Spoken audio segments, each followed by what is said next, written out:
का हुआ भाई, काहे मुंह लटका के बैठे हैं? कौन बात है का? अरे क्या बोलूं भाई, चल तेरे को फ्लैशबैक में लेके चलता हूँ।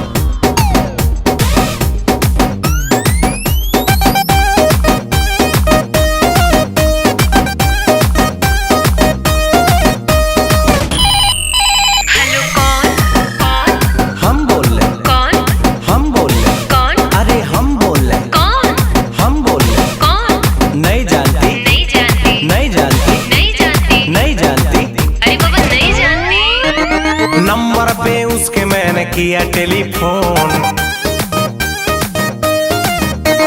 कोई उठाया बोला हेलो बोलो कौन। अरे नंबर पे उसके मैंने किया टेलीफोन, कोई उठाया बोला हेलो बोलो कौन। हट हुआ ब्रेक, मैंने नंबर किया चेक, राइट नंबर पे रॉन्ग रॉन्ग बोल रहा कौन। हम बोल रहे कौन, हम बोल रहे कौन, अरे हम बोल रहे कौन, हम बोल रहे कौन। नहीं जानती, नहीं जानती, नहीं जानती, नहीं जानती, नहीं जानती, अरे बाबा नहीं जानती। अरे मेरी जानू मुझे पहचान, तू मेरी जानू मैं हूँ तेरा जान। रॉन्ग नंबर क्या, रॉन्ग नंबर क्या, अरे बोला ना क्या, अरे बोल ना रे, किससे बात करना है तेरे को, किससे बात करना है तेरे को? मेरे बाबू से, अच्छा। मेरे सोना से, ओहो। मेरे जानू से।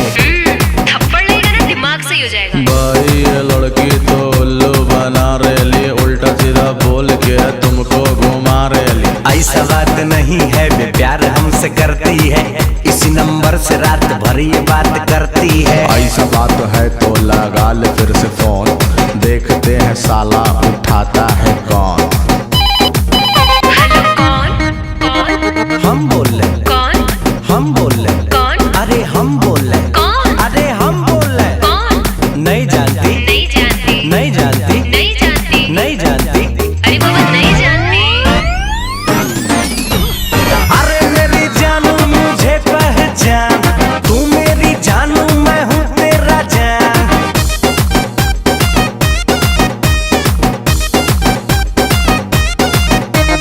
कल क्या हुआ था ये राज मैं हूँ खोलती, मम्मी बगल में थी कैसे मैं बोलती। भाई भाभी राइट बोल रही। चुप कर साले, बंद कर अपना ढोल, मेरे और इसके तू बीच में न बोल।